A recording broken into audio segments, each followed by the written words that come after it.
karena kita dibagi ya kebagian kisahnya Nabi Isa. Nabi Isa ini kisahnya panjang. Untuk malam ini insya Allah kita akan bahas mengenai ibu beliau, yaitu Maryam, Siti Maryam.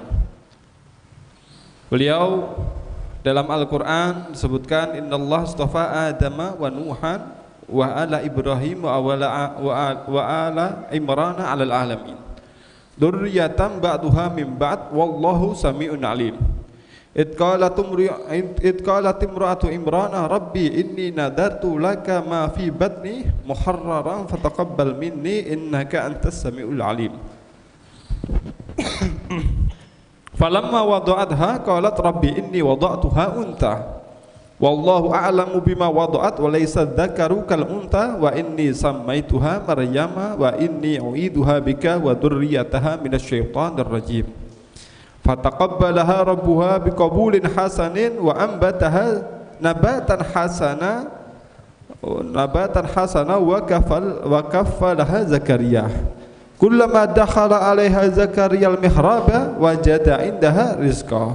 Qala ya Maryamu anna laki hadha? Qalat huwa min indillah innallaha yarzuqu man yasha bighairi hisab. Beliau Sayyidah Maryam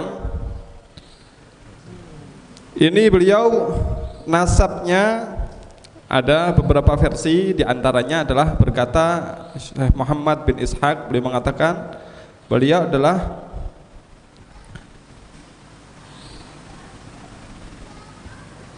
Maryam binti Imran bin Matan bin Azir bin Yud bin Ajbun bin Saduq bin Ayazur sampai nanti nyambung kepada Sulaiman bin Dawud.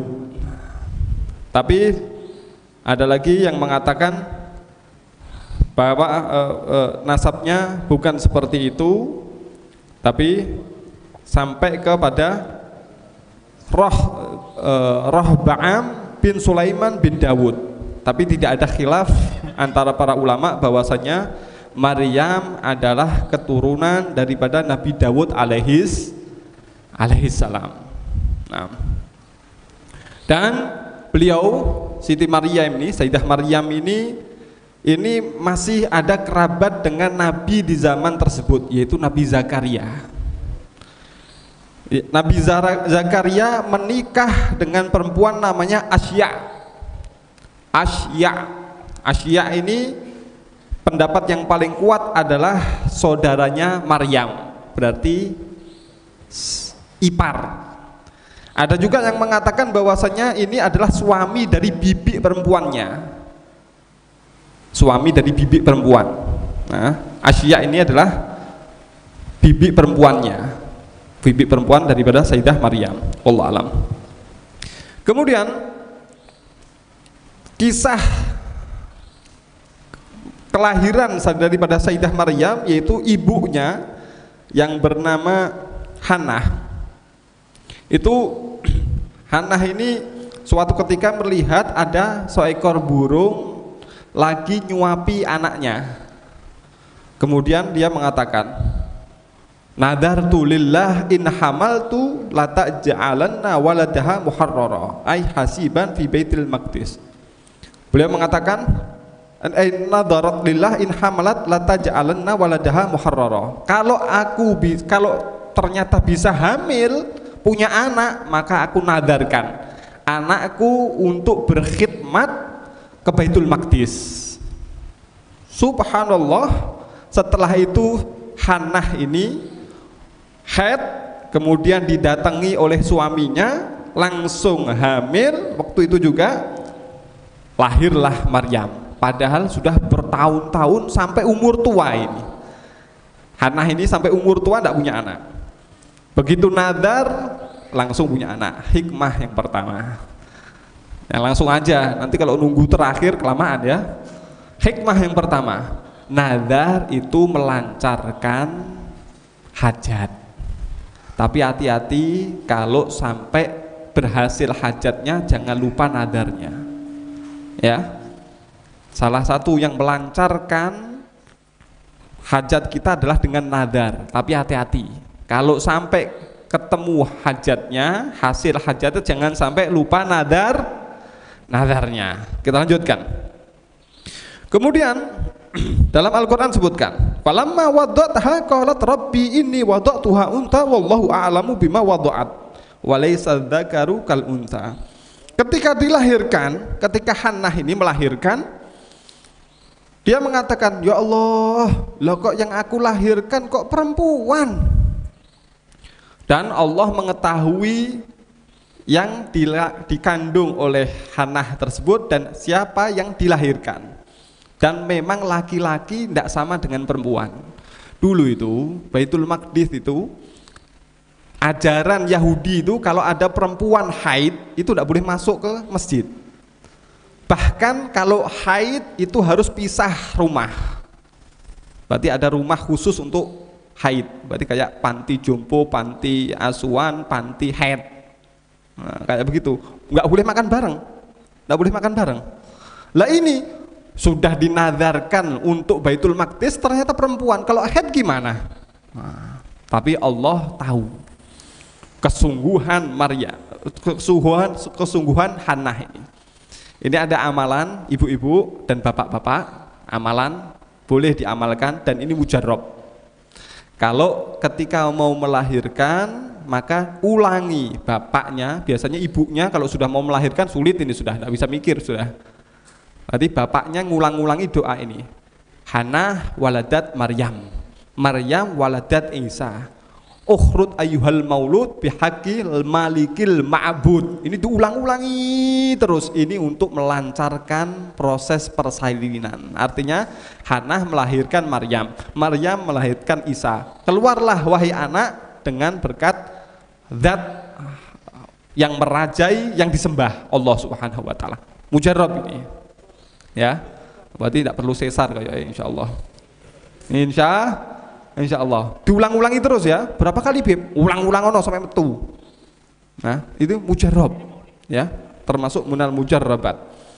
Kemudian disebutkan ketika Maryam ini dilahirkan, ini ternyata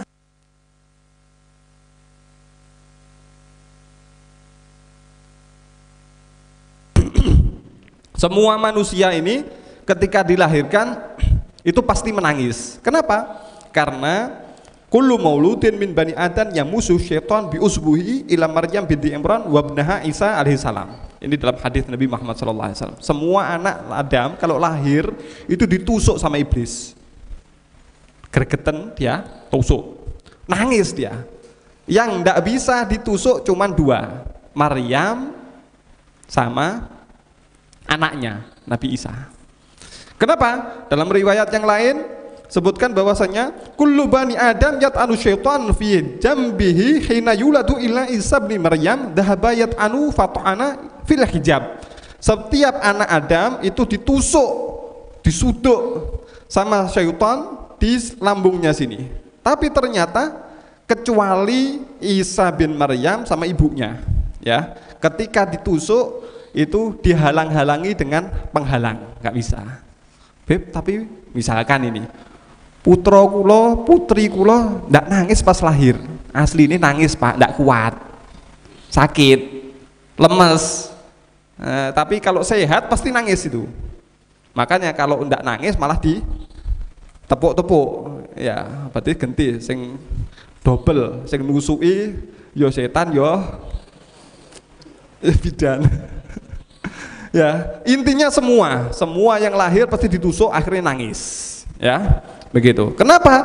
Karena dalam Al-Qur'an sebutkan bahwasan wa inni au'iduha bika wa dzurriyyataha minasyaitonir rajim. Ibunya Hannah ini berdoa kepada Allah, ya Allah, aku berlindung kepadamu untuk perempuan ini, untuk Maryam ini, dan juga semua keturunannya dari syaitan rajim, dari syaitan yang terkutuk. Dikabulkan Pak doanya Hannah ini. Akhirnya Maryam tidak ditusuk oleh syaitan dan anaknya Nabi Isa pun tidak ditusuk oleh syaitan. Subhanallah. Kemudian yang berikutnya, Ini setelah disebutkan ketika sudah mulai menginjak dewasa, bukan dewasa, masih kecil tapi sudah disapih. Pendapat yang paling kuat sudah disapih.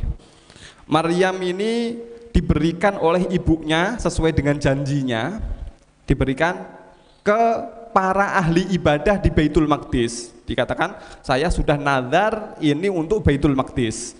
Siapa yang mau ngasuh ini? Siapa yang mau ngasuh?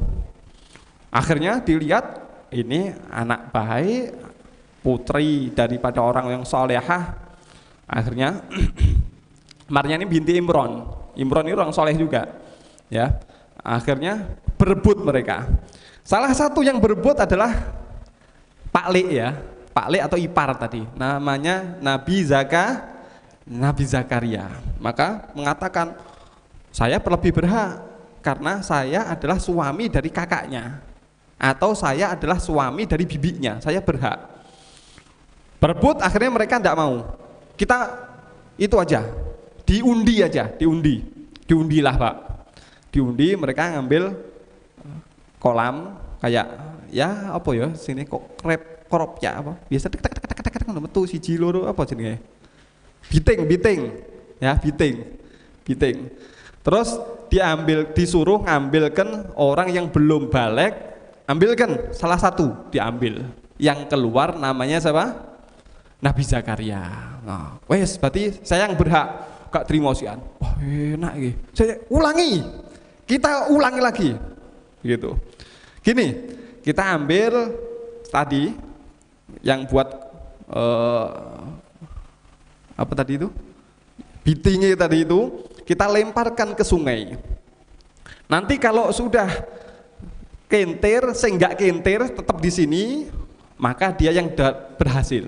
Ternyata subhanallah dilemparkan semua ke sungai, yang lainnya kentir kecuali punyanya Nabi Zakaria itu malah melawan arus. Menang lagi. Wah, iki kayak iso iki. Dibalik. Sekali lagi. Ambil lagi semua. Kalau yang enggak kentir berarti kalah, sing kentir sing menang. Dibalik. Hah? Gak terima sian. Ya bismillah, ambilkan lagi, dilemparkan. Ternyata semuanya punya mereka nyonggret, menentang arus, kecuali punya Nabi Zakaria. Akhirnya yang menang Nabi Zakaria, diasuh oleh Nabi Zakaria. Subhanallah. Ketika diasuh oleh Nabi Zakaria, ternyata Maryam ini sosok yang luar biasa, ahli ibadah, dan akhirnya keluar keramat-keramat. Di antaranya, kullama dakhala 'alaiha Zakaria al-mihraba wajada indaha rizqa. Qala ya Maryamu annal kihada qalat huwa min indillah innallaha yarzuqu may yasha bighairi hisab.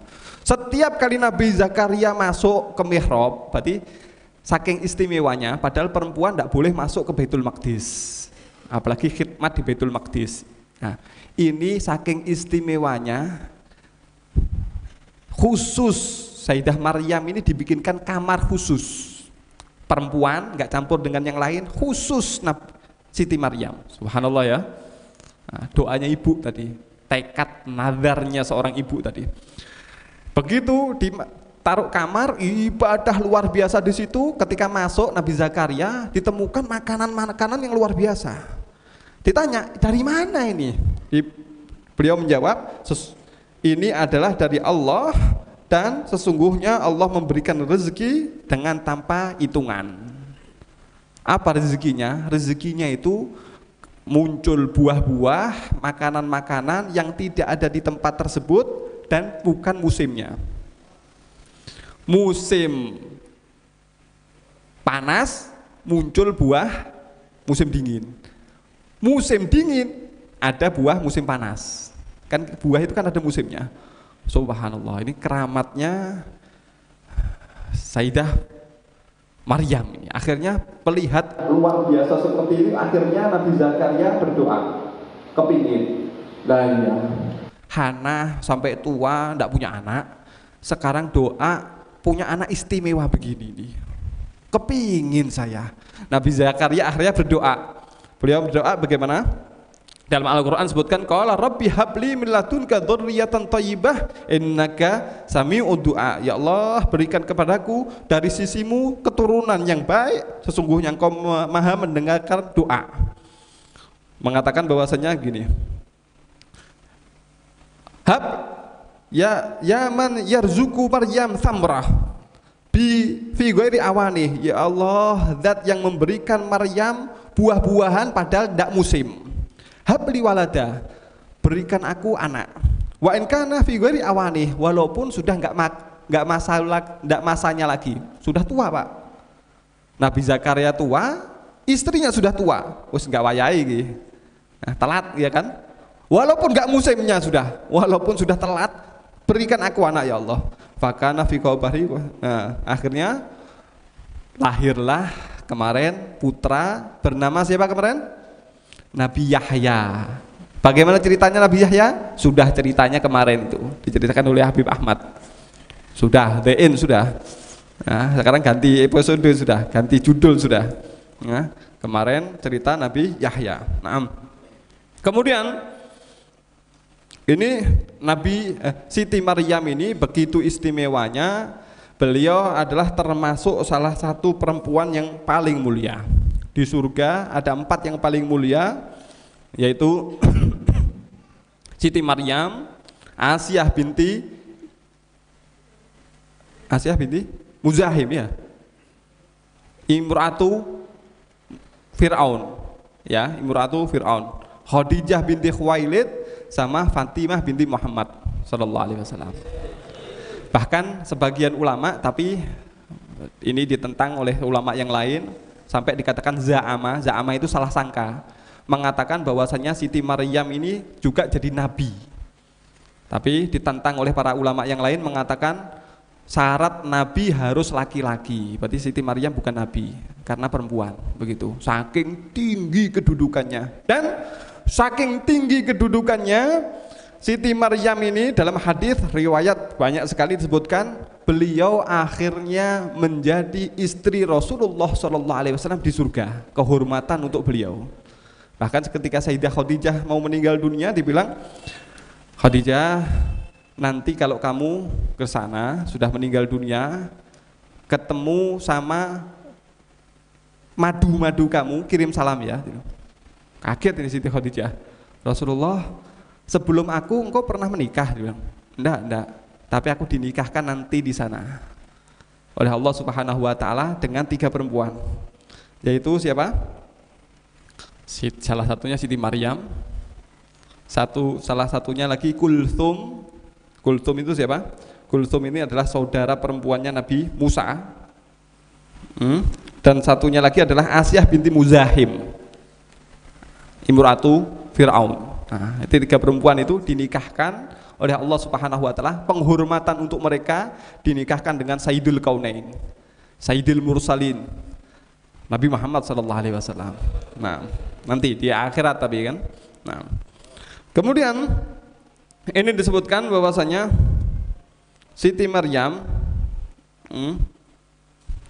ketika sudah Sayyidah Maryam ini ketika sudah tumbuh dewasa, kemudian tinggal cuman di kamarnya, tahu-tahu hamil. Begitu hamil, geger seluruh Bani Israel ini. Mengatakan ini kelihatannya solehah, ternyata zina. Sampai tabah beliau sampai lahir. Bagaimana ceritanya? Insya Allah di episode berikutnya. Bagaimana proses hamilnya dan bagaimana lahirnya dan bagaimana Bani Israel marah luar biasa dan membuli, menghujat Siti Maryam ini. Hadirin hadirat rahimakumullah, Siti Maryam ini punya ibu yang solehah namanya Hannah. Ya, doa ibu, doa orang tua ini sesuatu yang tidak mungkin akan menjadi mungkin. Kelihatannya tidak mungkin, tapi akan menjadi mungkin. Contoh, minta dan nazar punya anak, ternyata yang lahir perempuan pengen dinadarkan masuk Baitul Maqdis. Perempuan bisa masuk Baitul Maqdis gara-gara nadar dan doa ibu. Mustahil itu dulu, ternyata kenyataannya bisa. Dan ternyata karena doanya kepengen punya keturunan yang baik, setelah itu Maryam yang tidak punya suami melahirkan anak laki-laki menjadi nabi dan menjadi ulul azmi, yaitu Sayyidina Isa. Doa ibu, doa orang tua. Dan ketika lahir anak tersebut, maka dididiklah anak tersebut dengan pendidikan yang baik, ditaruh di tempat yang baik, ditaruh dengan orang-orang yang soleh. Muncullah Sayyidah Maryam yang suka ibadah, gemar ibadah, dan akhirnya muncul kelebihan-kelebihan keramat-keramatnya. Kenapa? Di lingkungan yang baik. Berarti kita, kalau ternyata kita belum punya anak, maka tidak ada doa yang ditolak oleh Allah Subhanahu wa Ta'ala kecuali doanya orang malam yasta'jil, semenjak nggak kesusu. Kalau kesusu nggak diterima. Kesusu itu bagaimana? Saya sudah doa kok, ternyata nggak diijabah oleh Allah, ya sudah, nggak doa lagi. Satu-satunya doa yang nggak diterima ini dia. Selain itu doa akan diterima. Kapan waktunya, bagaimana caranya, dan bagaimana dan apa bentuknya, Allah yang ijabah. Kita tinggal doa, tinggal minta kepada Allah, Allah yang ngasih. Tinggal minta aja kok. Yang mustahil terjadi. Nabi Zakaria kelihatannya mustahil, punya anak Nabi Yahya. Hannah tadi sudah tua, punya Siti Maryam. Dan kepingin khidmat di Baitul Maqdis, tidak mungkin kalau perempuan. Disediakan oleh Allah tempat khusus di Baitul Maqdis, khusus untuk Siti Maryam. Dan akhirnya muncul dari Siti Maryam anak tanpa bapak, yaitu Nabi Isa. Tidak ada harapan yang tidak akan tercapai kalau terus kita minta kepada Allah. Seandainya pun tidak diijabah di dunia, akan diijabah oleh Allah Subhanahu wa Ta'ala di akhirat.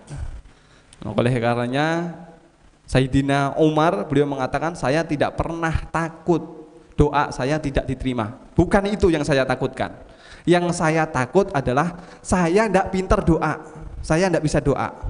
Karena ud'uni astajib lakum, mintalah kepada aku akan ijabah.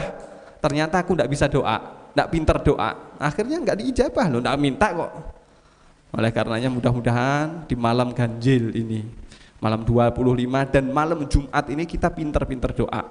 Hajat-hajat kita mudah-mudahan dikabulkan oleh Allah Subhanahu wa Ta'ala. Ibroh dari kejadian yang sesuatu nggak mungkin ternyata mungkin terjadi, dan menjadi yang sesuatu yang terbaik dengan cara yang terbaik yang dipilihkan oleh Allah Subhanahu wa Ta'ala. Mudah-mudahan kasih taufik hidayah inayah oleh Allah Subhanahu wa Ta'ala. Amin.